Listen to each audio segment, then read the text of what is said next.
5월 24일 월요일입니다. 사사기 10장 평범함이 비범함보다 나을 수 있다 라는 주제로 말씀을 나누겠습니다. 먼저 기도로 시작하신 후 성경을 1회 3 읽기 바랍니다. 꾸준한 영성을 여는 당신의 생을 변화시킵니다. 말씀 다 묵상하셨습니까? 첫 번째, 소사사 돌라와 야일. 1절입니다.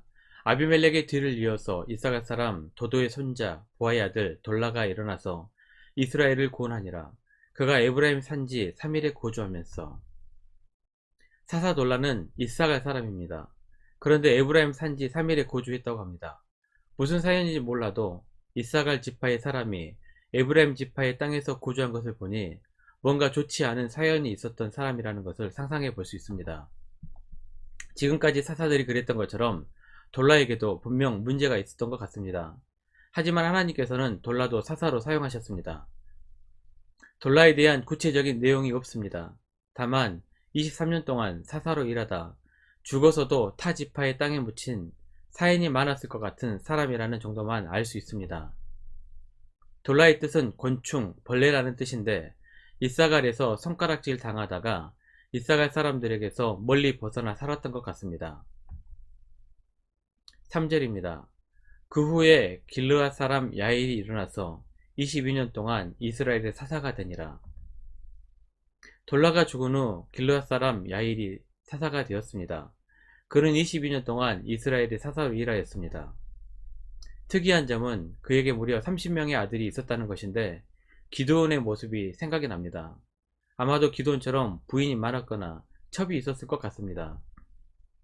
돌라의 가문은 부유했던 것 같습니다. 아들 30명이 전부 나귀 한 마리씩 타고 다녔고 성읍이 30개나 있으니 말입니다.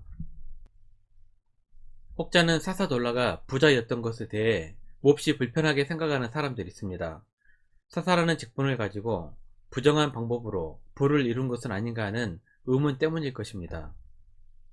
하지만 성경을 색안경을 끼고 해석해서는 안됩니다. 만약 부자라서 불편하다면 아브람도 불편해야 하고 야곱도 불편해야 하며 요셉도 불편해야 합니다. 성경을 해석할 때는 성경 속 주어진 정보에서 부자였을 것이다 정도만 유추해 보면 됩니다. 사사 돌라와 야일처럼 분량이 적은 사람들을 소사사로 구분을 합니다. 세 번째 사사 삼갈도 소사사에 해당합니다. 분량이 적다고 보잘것없다거나 중요하지 않는 사사라고 생각해서는 안됩니다. 성경의 흐름 속에서 특이한 상황이 없을 때에는 간단하게 기록하고 넘어갑니다. 어쩌면 기드온이나 삼손과는 달리 큰 탈 없이 무난하게 일을 감당했던 평범하고 성실한 사사였을 것입니다. 평범할지라도 맡겨진 사명에 성실하면 그것으로 훌륭한 삶을 산 것입니다. 잠언 28장 6절입니다. 가난하여도 성실하게 행하는 자는 부유하면서 곱게 행하는 자보다 나으니라. 모든 사람이 비범할 수는 없습니다. 또 비범하다고 모든 사람이 끝이 좋은 것도 아닙니다. 비범함을 꿈꾸는 것도 나쁜 것은 아니지만 평범할지라도 성실하게 노력하며 살아가는 것도 그렇게 나쁜 것만은 아닙니다. 비범하지만 끝이 좋지 않을 바에는 평범하지만 성실한 삶을 택하시기를 바랍니다. 두 번째, 또다시 시작된 비교의 악순환. 6절입니다. 이스라엘 자손이 다시 여호와의 목전에 악을 행하여 바알들과 아스다롯과 아람의 신들과 시돈의 신들과 모압의 신들과 암몬 자손의 신들과 블레셋 사람들의 신들을 섬기고 여호와를 버리고 그를 섬기지 아니하므로. 평화의 시기에 더욱 조심해야 합니다. 고통 속에서는 기도할 수밖에 없습니다. 하지만 평안하면 나태해지기 쉽습니다. 늘 위기는 평안할 때 찾아옵니다. 이스라엘은 이제 가나안 땅의 모든 종교의 신들을 모조리 수용을 한 것 같습니다. 그동안에는 주로 바알신을 숭배했다면 이제는 종교 혼합주의로 죄가 더 깊어졌음을 알 수 있습니다. 시간이 갈수록 죄에 대해 둔감해집니다. 그리고 죄의 양은 더욱 늘어나게 됩니다. 죄는 마치 마약과 같아서 점점 더 강한 용량을 필요로 하게 됩니다. 죄에는 항상 심판이 따라옵니다. 7절입니다. 여호와께서 이스라엘에게 진노하사 블레셋 사람들의 손과 암몬 자손의 손에 그들을 파심해. 평화, 죄, 심판, 다음 공식은 간구입니다. 10절입니다. 이스라엘 자손이 여호와께 부르짖어 이르되 우리가 우리 하나님을 버리고 바알들을 섬김으로 주께 범죄하였나이다 하니. 여기까지는 5가지 공식처럼 정확히 들어맞습니다. 그런데 그 다음 공식은 무엇입니까? 평화, 죄, 심판, 강구. 다음 공식은 구원입니다. 그런데 그 다음 공식부터 조금씩 틀어지기 시작합니다. 13절입니다. 너희가 나를 버리고 다른 신들을 섬기니 그러므로 내가 다시는 너희를 구원하지 아니하리라. 하나님은 먼저 지난날 이스라엘에게 베푼 구원의 역사를 일일이 언급하십니다. 이렇게 7차례나 구원해 주었으면 뭔가 달라져야 하지 않겠냐는 것입니다. 이제는 더 이상 구원의 공식을 사용하지 않으시겠다는 것입니다. 14절입니다. 가서 너희가 택한 신들에게 부르짖어 너희의 환난 때 그들이 너희를 구원하게 하라 하신지라. 사람들은 자신의 죄를 회개하기만 하면 언제든지 사랑의 하나님은 용서해 주실 것이라고 생각합니다. 그래서 어쩌면 매번 똑같은 죄를 반복하여 짓는 것 같습니다.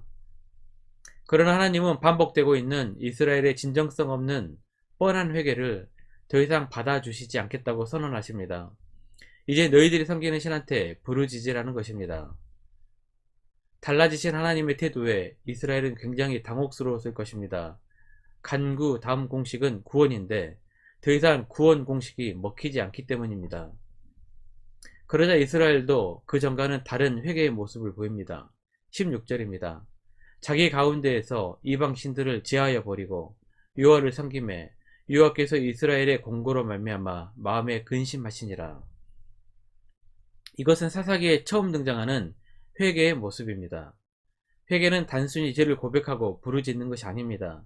죄에서 돌이켜 그 죄를 완전히 버리는 행동의 변화가 있어야 합니다. 진정한 회개는 필연적으로 행동의 변화를 동반하는 것입니다. 단순히 마음으로만 뉘우치는 것에서 벗어나 행동의 변화를 가져오는 것이 하나님께서 받으시는 진정한 회개입니다. 이스라엘 백성들은 회개에 합당한 행동의 변화를 보여주었습니다. 그러한 모습에 하나님의 마음이 변화되었습니다. 16절입니다.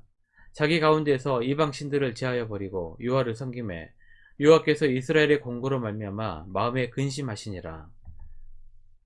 하나님은 진심으로 회개하는 자를 외면하지 않으십니다. 하나님의 응답이 없다면 나의 회개가 진짜 행동의 변화가 수반된 회개인지 되돌아봐야 합니다. 말씀 요약합니다. 첫 번째, 평범하더라도 성실한 것이 비범하면서 끝이 좋지 않는 것보다는 100배는 낫습니다. 두 번째, 죄를 지었다고 고백하는 것이 회개가 아닙니다. 참된 회개는 행동의 변화를 수반합니다. 1년 성경 일독 주간 계획입니다. 오늘은 월요일 욥기 36장부터 38장까지 말씀을 천천히 묵상하십시오. 5월 중보 기도 제목입니다. 5가지 기도 제목을 놓고 기도하시고 개인 기도의 시간을 충분히 가지시길 바랍니다. 가정에서 기도하시기 힘드신 분들은 주중 기도의 시간을 이용하시면 됩니다. 주중 기도의 시간은 새벽 6시부터 밤 10시까지입니다. 편하신 시간에 나오셔서 충분히 기도하시길 바랍니다. 하루 30분씩 최선을 다하시기 바랍니다. 그러면 여러분의 삶이 변화될 것입니다. 영상을 다 보신 분들은 확인 문자를 보내시거나 유튜브에 댓글로 달아주시면 정기적인 영성 훈련에 도움이 될 것입니다. 오늘 하루도 승리하시기를 기도합니다.